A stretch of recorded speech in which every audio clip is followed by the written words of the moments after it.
Hey, what's up, everyone? This is Jeremy, founder of QuickMail.io. And this is Amar with ZenMaid. And I am nowhere near as happy as I look with this smile on my face right now. Today, we are going to be talking about firing customers because Yes. we're actually recording this podcast today, Tuesday, September 14th, because I'm having an issue at ZenMaid and we're going to publish this episode the same day because there's like a discussion, an active discussion going on Twitter about it. So I just woke up to the situation this morning, so I'm a little bit kind of new to it. I am a little bit heated. I feel like, given how heated I will sometimes get at times, I personally think that I'm in quite a cool mode like right now, but I do know that I have a tendency to get abrasive. So, in case that comes out a little bit on this episode, I apologize in advance. Don't worry, Amar. What we'll do is we'll do short snippet where you say something inappropriate and we'll take it out of context and we'll put it in just like one word at a time. I like Donald Trump. Like, I never said that. All right, that's already a great start. Let's carry on. All right. So in a nutshell, we have like kind of two situations that are going on right now with ZenMaid. So the first one, the one they'll tell you about like first, is just from this morning. Essentially, I woke up and one of our customers was making xenophobic remarks at one of our support people who's based in the Philippines. He was essentially saying like, do you guys actually employ anyone in America that actually like understands like your software and like what's going on? And of course, like he says this to our Philippines team member who is going out of her way to help this person like outside of like her like normal shift, right? So she stayed on, I believe, after her shift had ended to continue helping this customer, only to receive a remark like that. So she is understandably quite upset and pretty much was just like, I'm done helping this person. And our head of support stepped in and the head of support looked at it and was like, what the hell is going on? Like, this is completely inappropriate. So that was like the first thing that popped up this morning, which is what I've already tweeted about, and I'm getting some feedback on. There's some interesting options that have been proposed there. And then the other one is we had a blow up over the weekend with a completely irate customer on Saturday that went off and was posting on social media all over the place because she wasn't happy with the help that she was getting from our team. And she was justified in being upset. She was not the slightest bit justified in her behavior. And now no one on the team wants to help her. So essentially the theme for today's podcast episode is firing customers and when to do that, how to do that, and wherever else this takes us. Yeah, I think this is an interesting cast. I also had to fire a customer, and you have also, the flip side that you hear like customer is king, they can do anything they want. But I think there is a line to draw at some point. I mean, QuickMail is 6 years old, almost 7 now.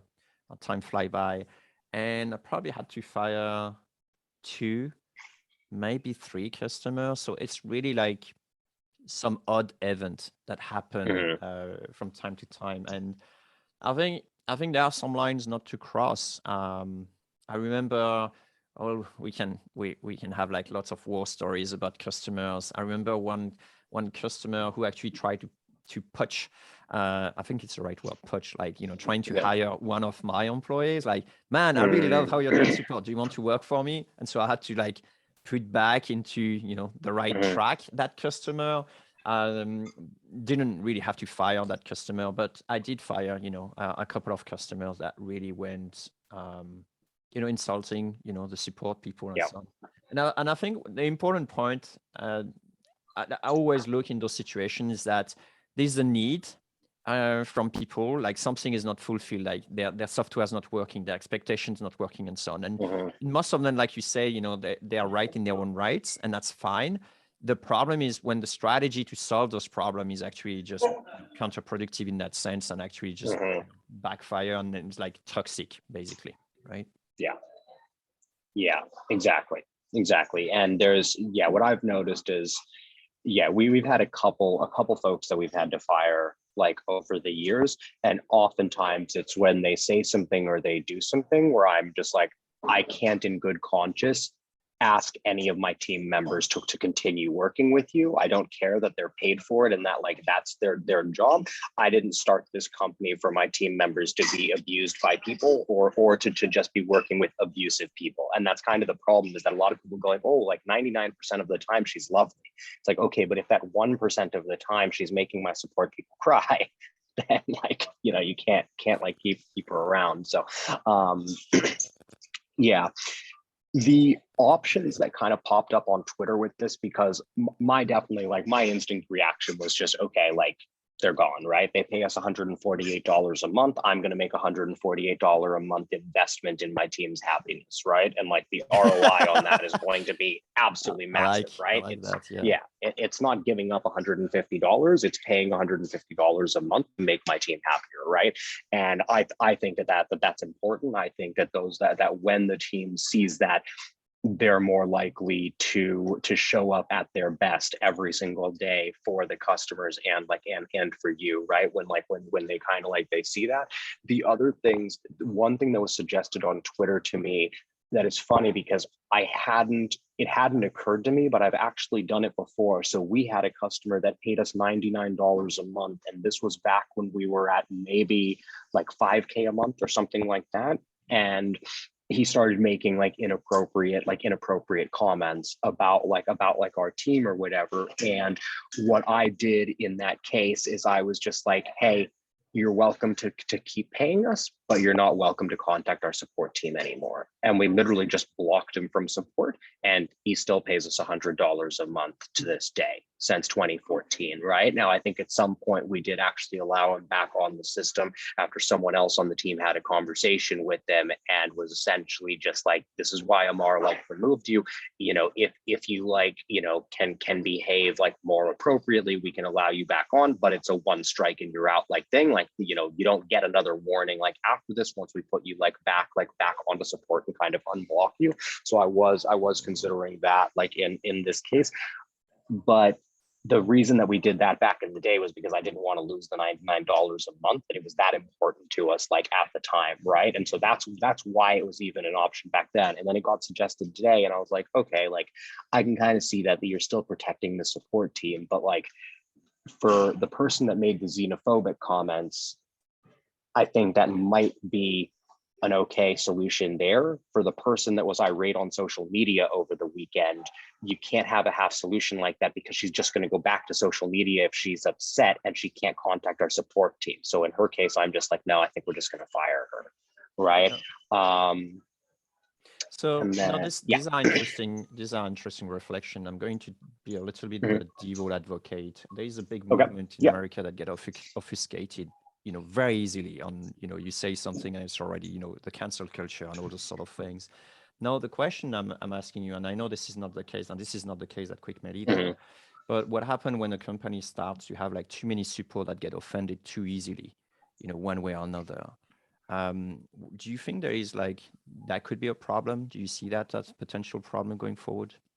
No, not at all. Not at all. Because I think that's a very different thing. Like cancel culture is someone says like the wrong thing, and then the public just like goes like, this is like a private company working with another private company. Like, I think that you're a dick to my customers. That's it. You're fired. And there's no two ways about it, right? Like I started the company so that I have the power to do that.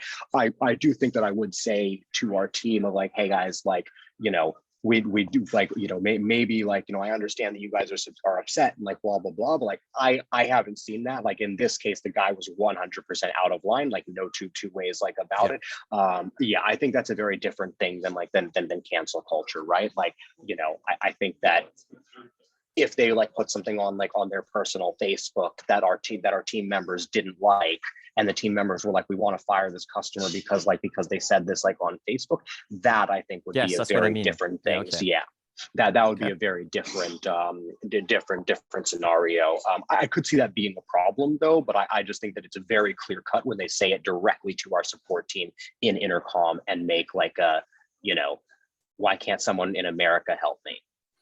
Yeah, I don't know. It's definitely, I mean, it's very badly said, but I'm kind of thinking like, isn't that because this person just prefers someone that is closer culturally to them for whatever reason? You think this No. is really purely xenophobic? Is that? Yeah.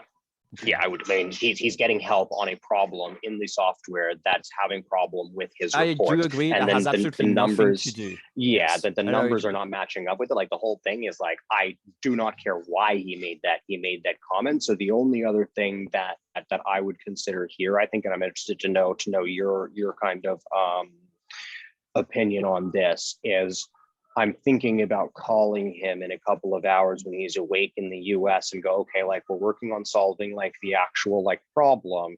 And now like, now like you have a decision to make. You can either apologize to my support person for the comments that you made and you can continue using With that. ZenMaid, but that's your only warning.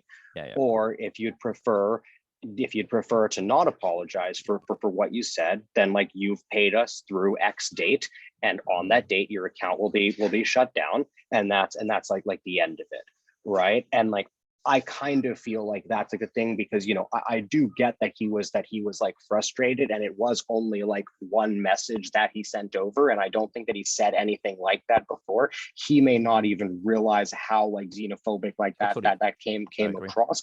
And so I am considering just being like, hey, I get that you're upset, but that is completely out of line. And it's not a don't do that again. It's apologize to my team member because she was upset to the point of tears over something that you said that you had absolutely no right to say. You can see that would be abrasive, and that might put the person on their back foot or whatever, right? That like,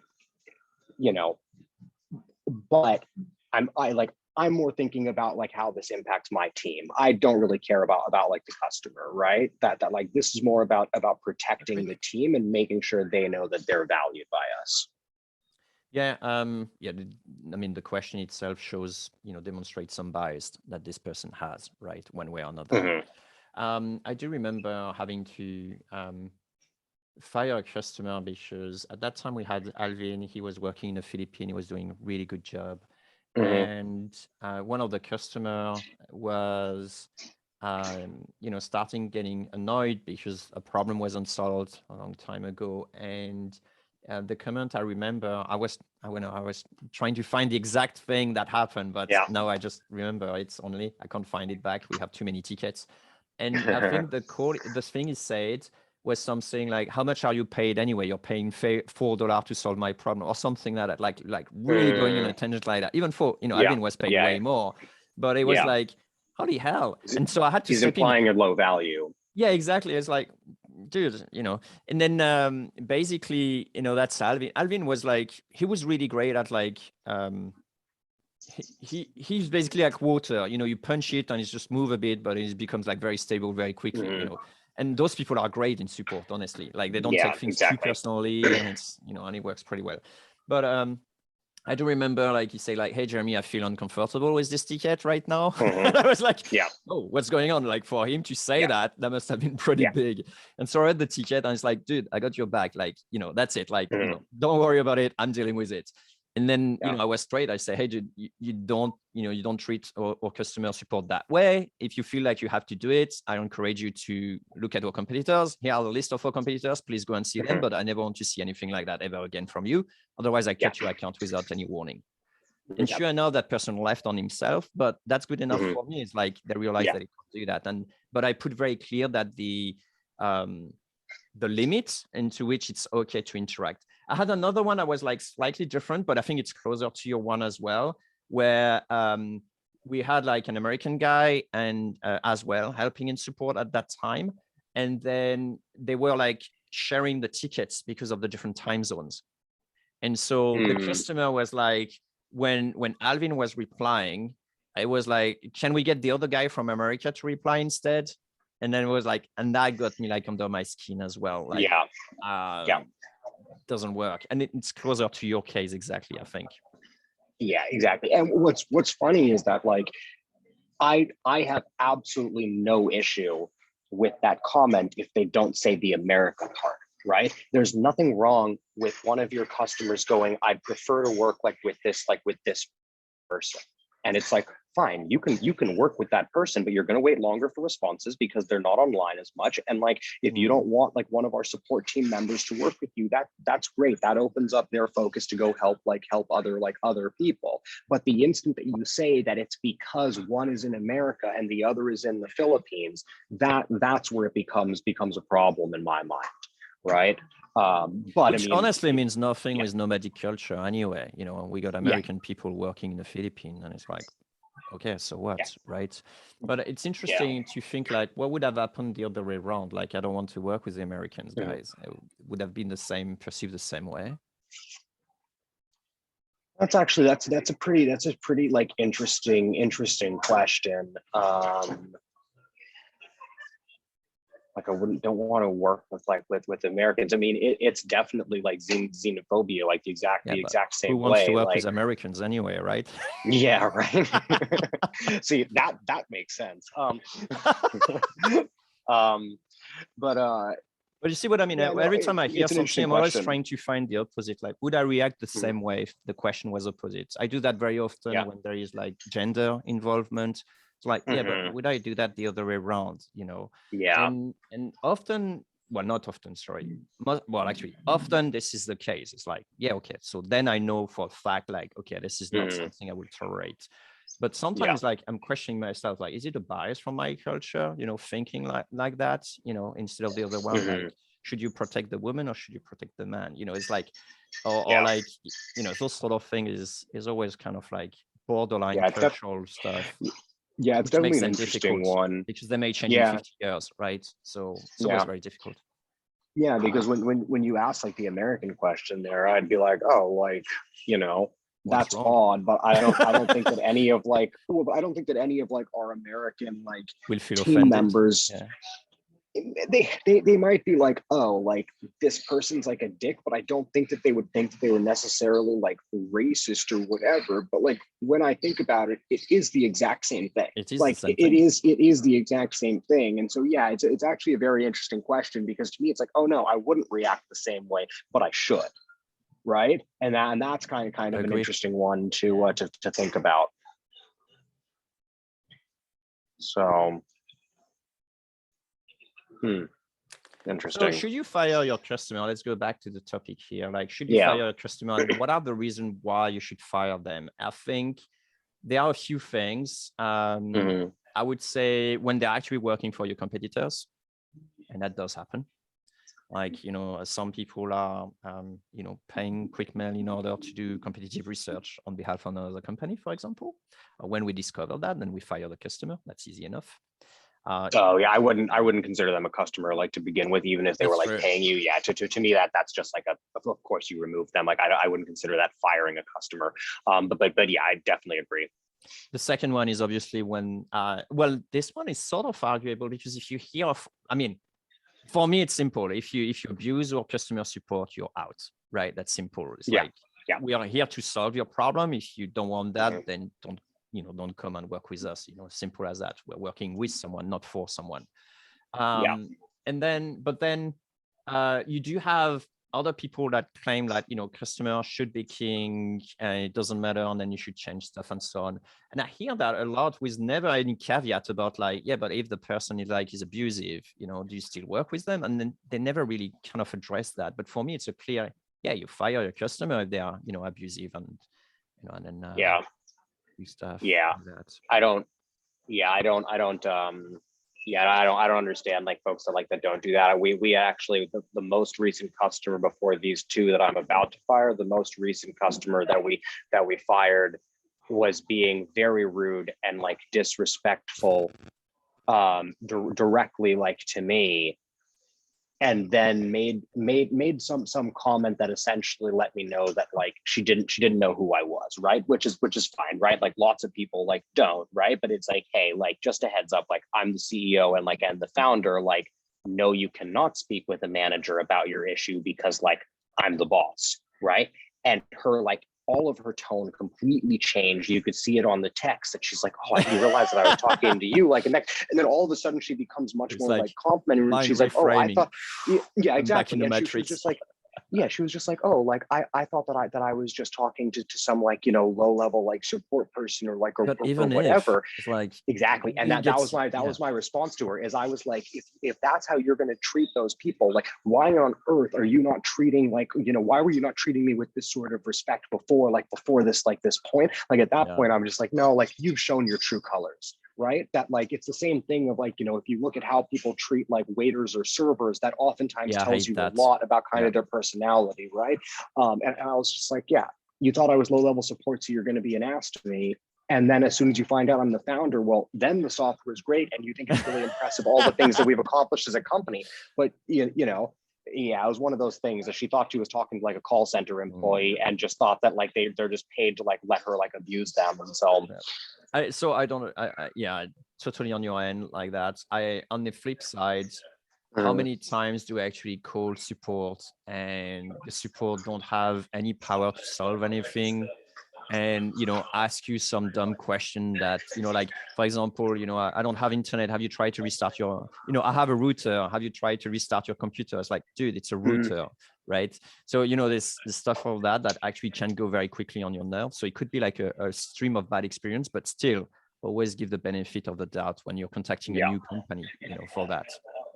yeah, exactly. Like, yes, that can be frustrating.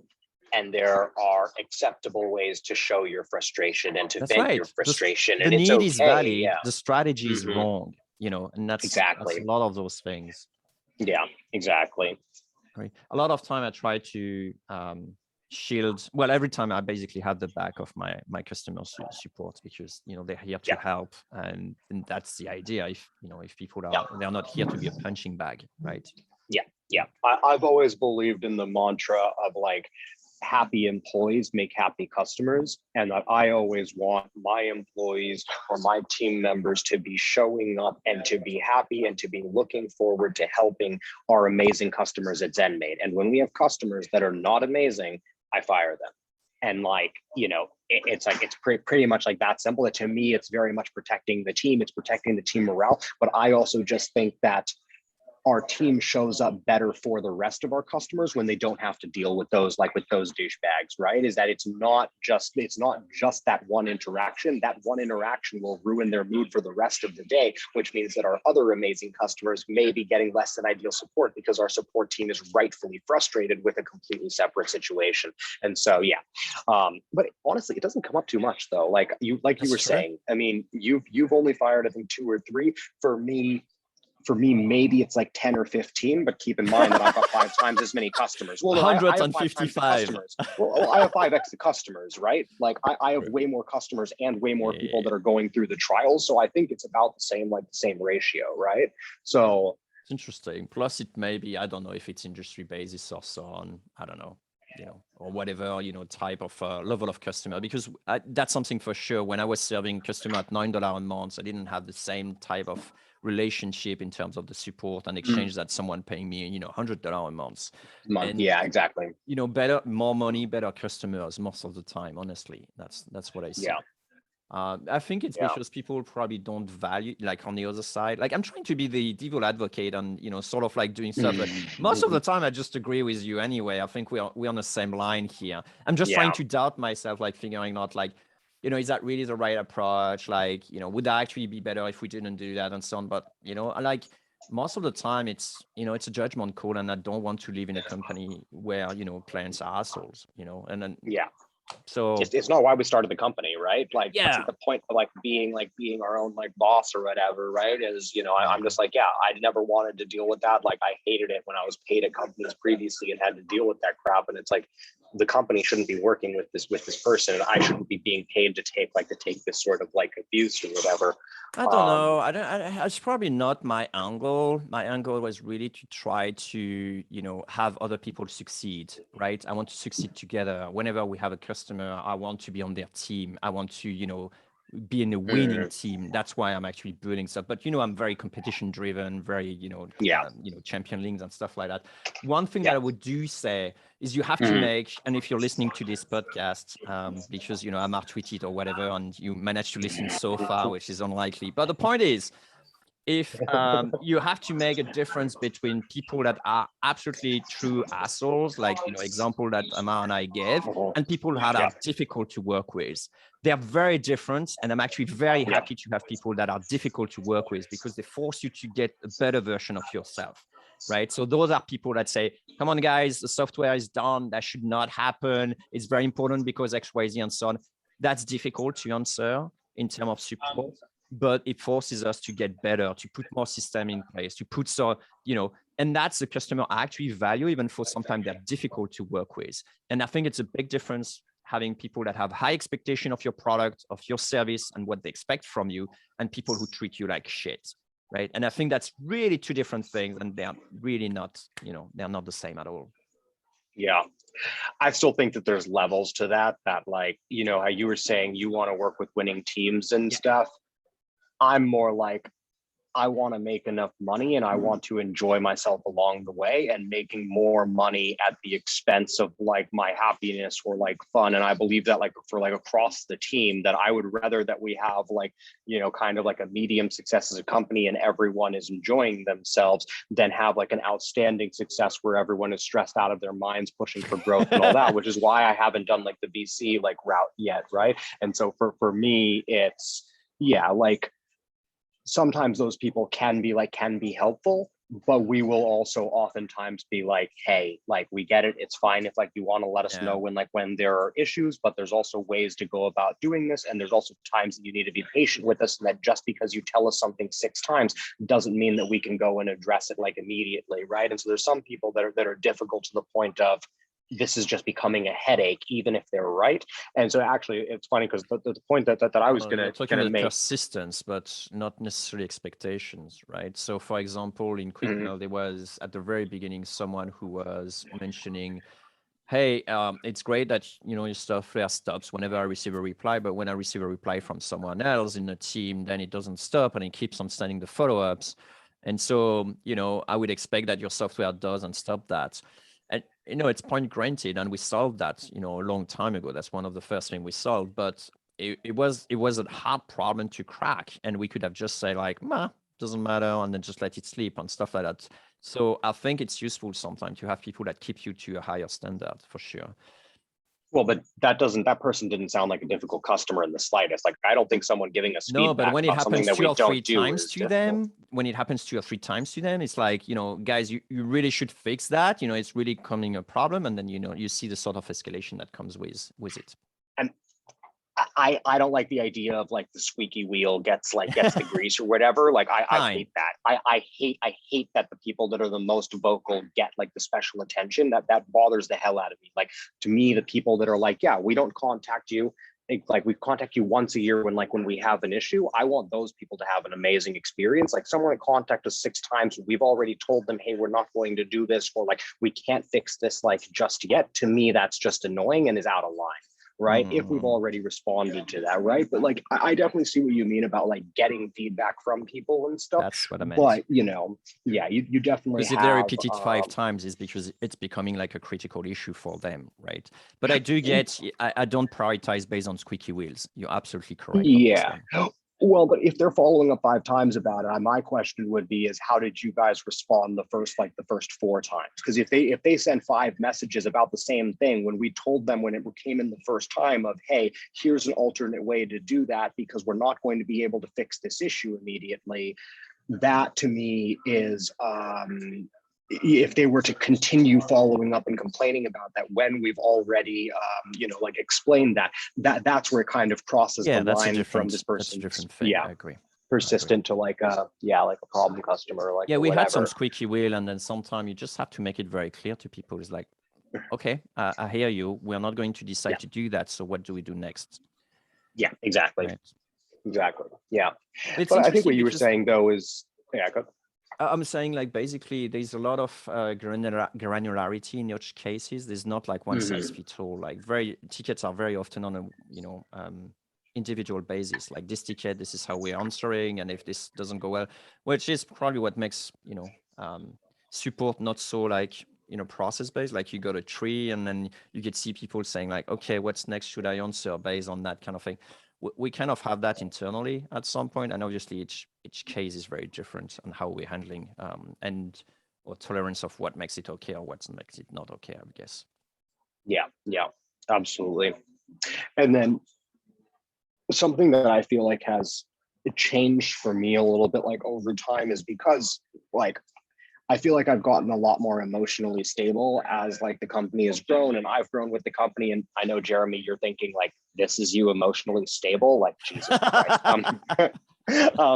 But I have definitely like mellowed out a lot. I've got an amazing team around me that steps in and like will handle like these things. And like the irate customer on Saturday, I haven't spoken with, and I'm not going to like to speak with, that I have like a team member that now has developed like a relationship with her and like and all of that. But one thing that I think has changed is I think that early on, and this was not something that served me well, and anyone listening to this is going to be like, no, duh, you sound like a jackass. But like early on, it was if we got like feedback from people and it was like in kind of like an inappropriate way, or they were, you know, just kind of being mean about stuff or like or whatever, I would very much have a tendency to kind of be like, well, like, you know, they're being an asshole, so like, so they're wrong. Right.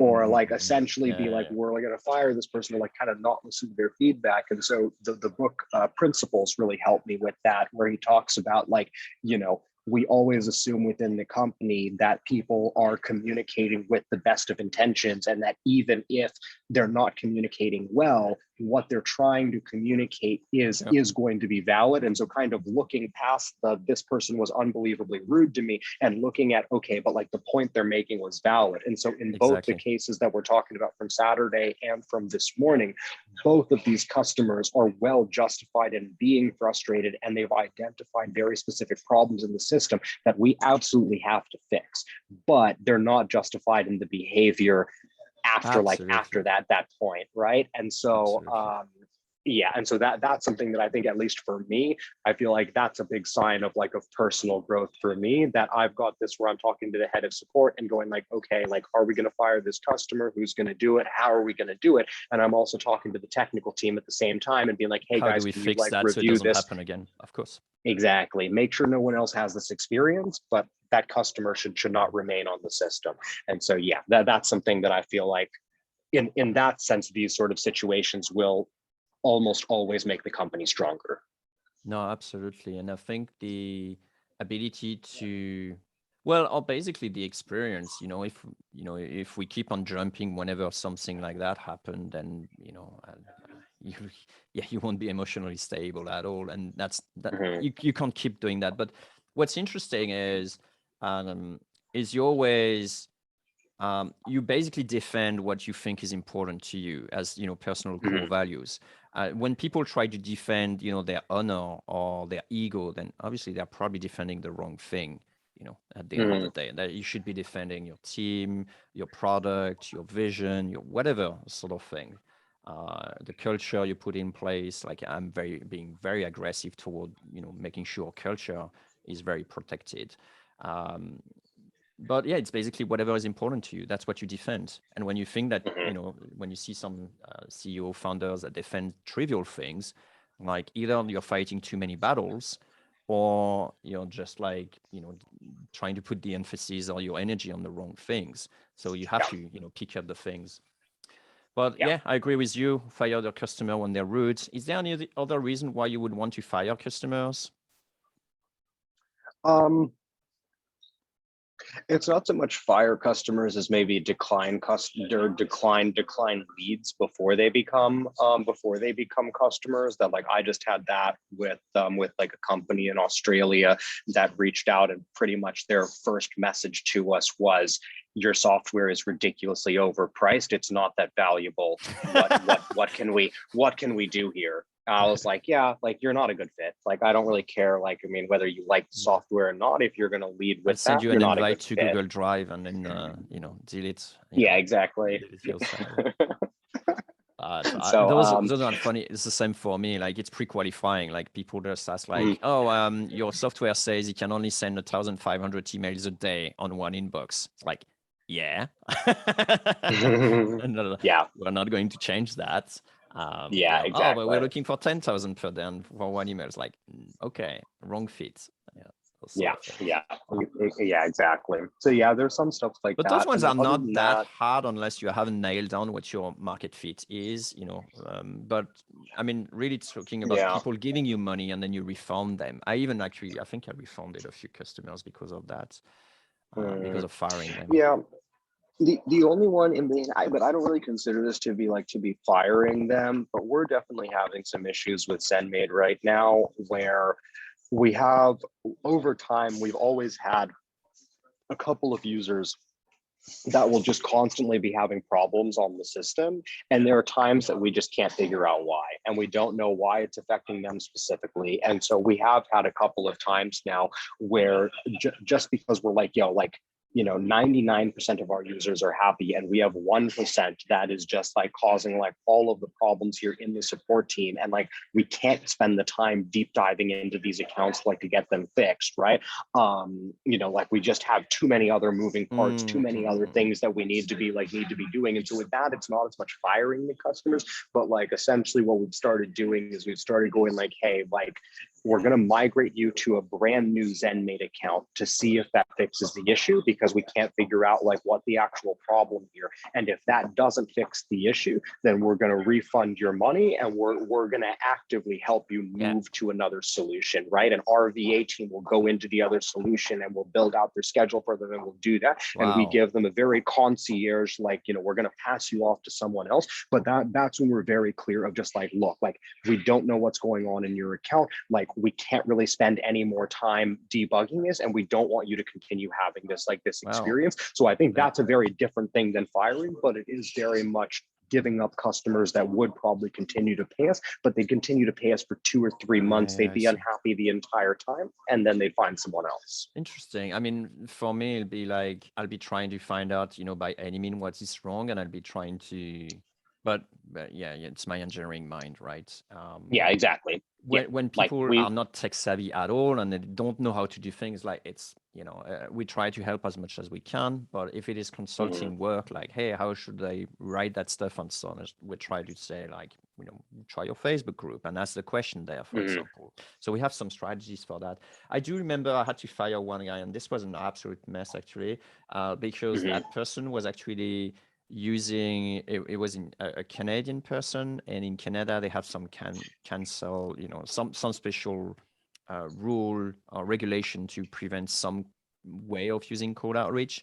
And so that person was actually using the mail of their company to send email through quick mail, and then the company reached out to me and said, this guy is a contractor, he should not be sending emails or no. So it was like pretty bad stuff. And so we cut his account, and then the guy came up and said, what the F guy, you cut my account, this is illegal, and I'm gonna sue you. And so it was a total mess. That was really bad in retrospect. We could have done it a bit better, but that was one of those moments that was pretty hard. How would you do that differently?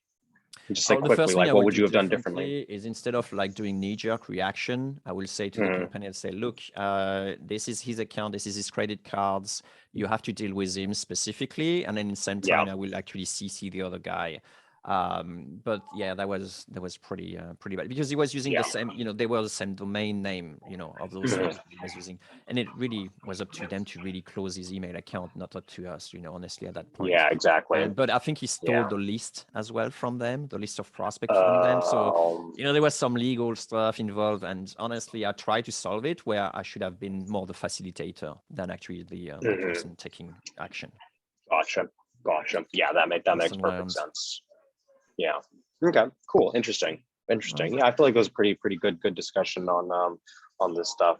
Yeah. So next time a customer insults you, you insult them back, and you say, and you're fired.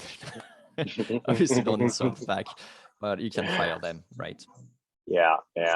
Well, okay. We should probably wrap up here. So here soon. So I'm sure we've been going for a while. I'm not sure how long we've been recording at this point, but I guess, how would you word it? I know you weren't able to find the actual email, but like, what would you like? I make it crystal clear.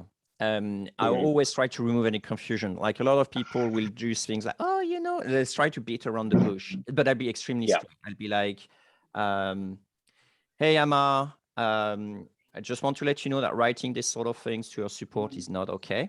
we're not supporting that. I don't want to see that anymore in any of your future emails. If this happens to be the case, we'll just close your account, and then that will be it. Something like that. I will write, very clear, explaining things. If they refuse to work with one support person or with your support person, I'll just say something like, look, this is what we have in support. And so if this is not a right fit, I encourage you to look at, and then I will list 3 of my competitors. Because basically I want them to have the problem. I don't want to have the problem with us. But I always not try to beat around the bushes. I always, like, whenever I intervene as a founder, and I use the sort of power or authority of the founder to say, I'm the last one, in the chain of passing the buck, and this is how I said it. And if you're not happy, you have to look somewhere else. So I don't try to be a dick or whatever, but I actually try to be very clear into there is no room for negotiation here. This is how it is. Either you take it or you don't. So I give the rules of how we are going to process going forward. Okay. So, I mean, because even in that case, that doesn't sound like you're actually firing the customer. That sounds like you're giving them like a final warning. Yes, that's what I do. Ultimatum, right? Okay, so that's what you do. And then there is 2 things that happens. Is, it's definitely straight away I go straight to final warning, but I probably did fire one customer without giving them sort of a warning and say, like, look, we're closing your account. Oh, I did that. I remember. I say, look, we're going to have to close your account. Here's your full refund. And that's it. And I close this way. If otherwise, I give them the final warning and I say, look, you probably slipped once, never going to happen again. Otherwise, we'll close your account straight away. And that person, I remember, left after 1 month or something like that on their own, or 2 weeks, whatever. But otherwise, I close, refund, and then they don't have any recourse that way. Plus, I'm not in America, so I won't get sued. Hopefully. Yeah. Okay. How would you word it? Interesting. Well, I mean, I think there's a difference between firing the customer and the ultimatum that you're giving them, right? Like, to me, those are 2 very different things. Like, one is just like, I mean, if I was going to give them an ultimatum, I think it would be very, very similar to what you just said of, hey, like, comments like these are completely out of line. If we see anything like this again towards any member of our team, there's going to be no questions asked. Your account will be shut down, and you'll receive a data export with all of your data, and you can take it from there. In terms of firing them, it would probably just be like, hey, unfortunately, like, this is no longer a good fit, and our company can no longer support you and your and your service. Here's a couple of terrible competitors that I recommend. Go bother them. Of course, everything that I write, my team has an entire process to unamorify. Exactly. I write what I want to communicate, and then the team comes in and fixes it up so that it doesn't come across as if I wrote it. So, which sounds bad, but honestly, that's why I have a great team, right? That my team is completely here to make up for my shortcomings, and I get overly abrasive in these situations. And so, I'm actually very, very happy with that setup. I wish I didn't get like that, but it doesn't hurt the company anymore, because we've essentially just gone, Amar's going to do this. Here's how we prevent it from being a terrible thing. So I'm actually quite happy with that. Awesome. I think that should be the title of another cast. How is your team feeling a weakness or something like that? Yeah, that would actually be a very, very interesting one. You've heard the whole thing of when you I forget exactly what the sizes are, but it's as a company, when you have up to 5 or 10 employees, the company's strengths will be the founder's strengths. But when you go from 10 employees to 20 or 30 employees, then the founder's strengths become the company's weaknesses, oftentimes because they've done all the sales up until that point and then haven't built a good sales organization that you need to scale or whatever. So that would actually be a really interesting topic. If you're still watching this and you want to hear us chat about that, drop a comment below on YouTube or ping us on Twitter. It's just Amar and Jay Chatelain at over on Twitter. So that's it. Send up some tweet storms. All right. Catch you later, Anna.